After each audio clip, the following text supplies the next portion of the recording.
Alléluia. Gourmet dans les pauvres. Bailler optima pas. C'est pas comme ça on dit, je n'ai pas oublié. Bailler optima pas. Et chez les Atis, on dit quoi encore? Ou bien chez nos frères des montagnards, on dit quoi? Grâce. Grâce, ça s'envoie, hein? Alléluia. Grâce. Tu vois? C'est pas bon. Alléluia. La sorcellerie détruit l'homme à petit feu. Ceux qui pratiquent la sorcellerie sur la terre, ils pensent qu'ils font du bien. Le diable voit l'esprit. Le diable est en train de détruire sans le savoir. On est au courant de tout, mais on ne fait pas comme les autres. C'est ça, c'est comme ça que nous autres on est où? On prie pour toi, pour que tu sois sauvé. Et pendant qu'on prie pour toi, on a notre épée de canage avec nous ici. Et on veille aussi au gré. On a nos bombes aussi avec nous, les ici, on est là, puis on regarde. On demande, Seigneur, il faut laver la conversion. Mais quand il sort la tête, on ne fait pas haut. Il faut là aussi. C'est ça aussi. Parce qu'on veille au grain aussi. Ah oui. Ah oui. Au moment où on dit Seigneur, amène de la conversion. Amène de la conversion. Amène de la conversion. S'il dit, je ne vais pas. Et puis fait sa tête. Bon, se laisse. Et puis on est là.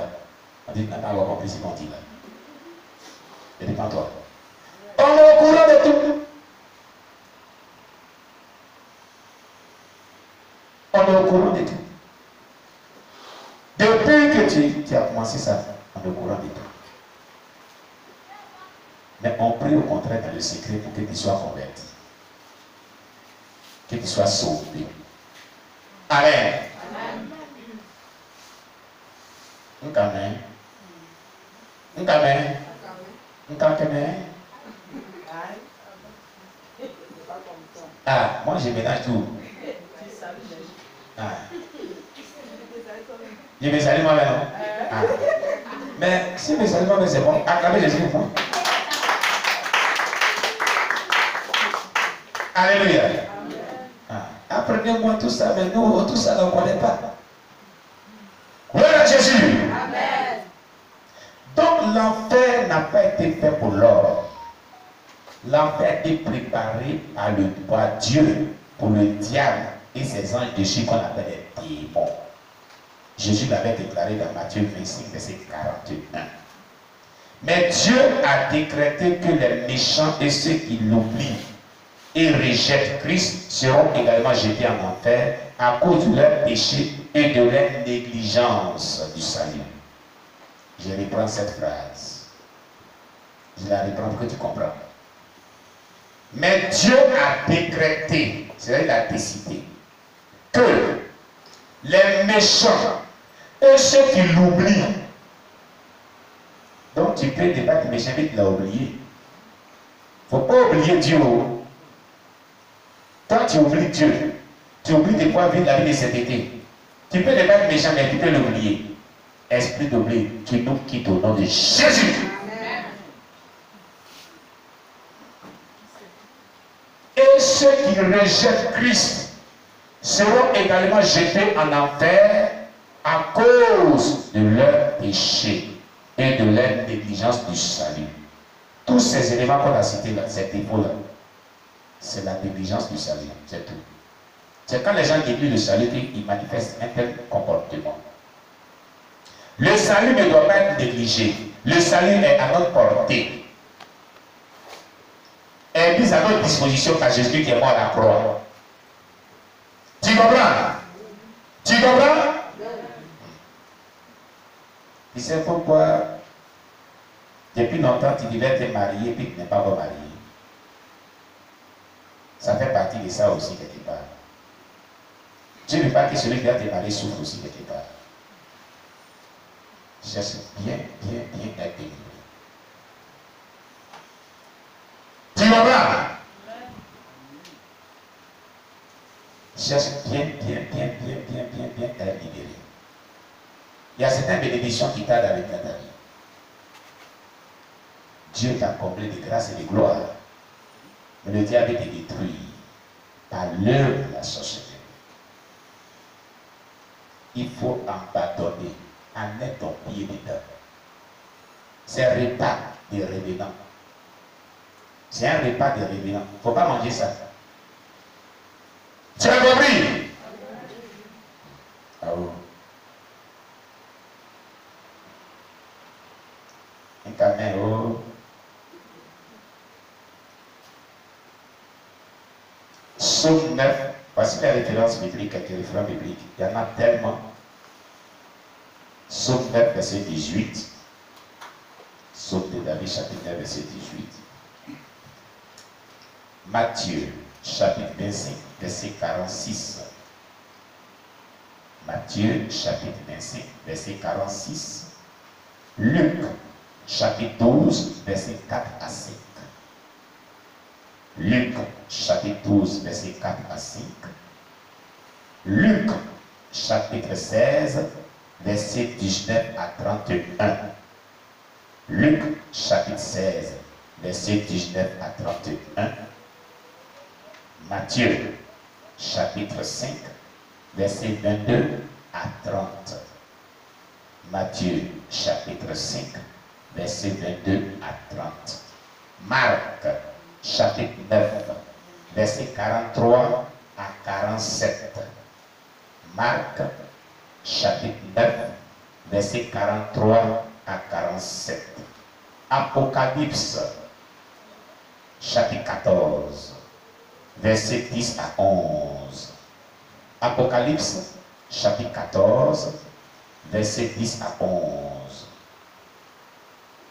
Apocalypse, chapitre 20, le verset 10 et le verset 12 à 15. Apocalypse, chapitre 20, le verset 10 et le verset 12 à 15. Voici quelques références qui parlent de l'enfer. Il y en a de trop, on a sélectionné quelques références bibliques. Amen. Nous allons les parcourir l'un après l'autre sur des semaines. Alléluia. Mais nous allons parcourir deux de ces passages maintenant. Le premier passage, Psaume 9, verset 18. Nous allons lire dans la Bible, Psaume chapitre 9, verset 18. Psaume de David, chapitre 9, verset 18. Dans le livre des Psaumes de David, chapitre 9, le verset 18, il est dit: les méchants se tournent vers le séjour des morts, toutes les nations qui oublient Dieu. On a dit cela ici. On a dit, mais Dieu a décrété que les méchants et ceux qui l'oublient et rejettent Christ seront également jetés en enfer à cause de leur péché et de leur négligence du salut. Vous voyez, sauf le verset 18 nous dit: les méchants se tournent vers le séjour des morts et toutes les nations qui oublient Dieu. Le méchant, c'est celui qui pêche et qui ne veut pas se repentir de ses péchés, qui prend le péché comme un jeu et qui pense qu'il se joue de Dieu et il se plaît dans le péché. C'est cette personne que Dieu appelle le méchant. Tous les référents bibliques qu'on parle de méchant, c'est ceux qui ne veulent pas changer de conduite, qui ne veulent pas se repentir, qui aiment le péché et qui pêchent volontairement. Quoi qu'ils soient au courant que ce qu'ils font n'est pas bon, mais le font quand même. Dieu les appelle des méchants, des méchantes personnes. Alors, ne sois pas du nombre des méchantes personnes dont le cheminement, c'est le séjour des morts, la destination, et ceux qui oublient Dieu, le séjour des morts.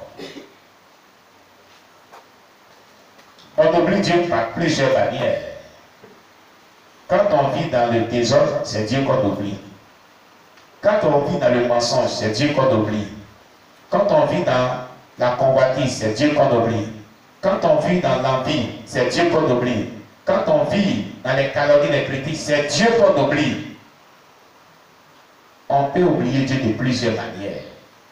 Par le péché mignon que tu as dans ta vie, là, tu es en train d'oublier Dieu. Péché mignon que tu n'es pas laissé là, tu es en train d'oublier Dieu. La sorcellerie que tu n'es pas laissé là, tu es en train d'oublier Dieu sans le savoir. Tu comprends? Que le nom de Dieu soit bien. Matthieu 25, verset 46. Matthieu chapitre 25, verset 46. Alléluia. Dans Matthieu chapitre 25, le verset 46, la Bible nous dit, et ceux-ci iront au châtiment éternel, mais les justes à la vie éternelle. Il y a des personnes qui vont aller au châtiment éternel. Le châtiment éternel, c'est l'enfer. Mais les justes iront à la vie éternelle, qui est le paradis. Alors il y a deux destinations ici. Il y a deux groupes de personnes. Il y a la destination du châtiment éternel. Il y a la destination de la vie éternelle. Et ceux qui iront au châtiment éternel sont des personnes qui oublient Dieu, qui ont négligé le salut, qui étaient à leur portée étant vivant sur la terre, qui vivent par habitude dans la désobéissance à la parole de Dieu, dans la désobéissance au Saint-Esprit. Ils sont têtus. Ils ne veulent pas écouter ce qu'on leur dit. Ils ne veulent pas écouter la parole de Dieu. Ils vivent comme bon les semble. Ils iront dans le châtiment éternel. Mais le juste ira à la vie éternelle. Qui est juste? C'est celui qui vit dans la sanctification véritable, qui craint Dieu, dont la vie est soumise à Dieu et la vie est soumise au Saint-Esprit. Cette personne-là, Dieu l'appelle juste.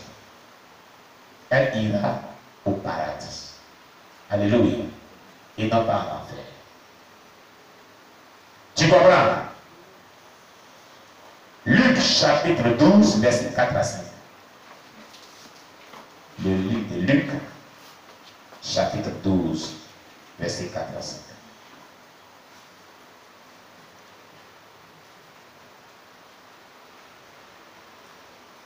Alléluia. Luc chapitre 12, verset 4 à 5 nous dit, je vous dis, à vous qui êtes mes amis, ne craignez pas ceux qui tuent le corps et qui après cela ne peuvent rien faire de plus. Je vous montrerai qui vous devrez craindre.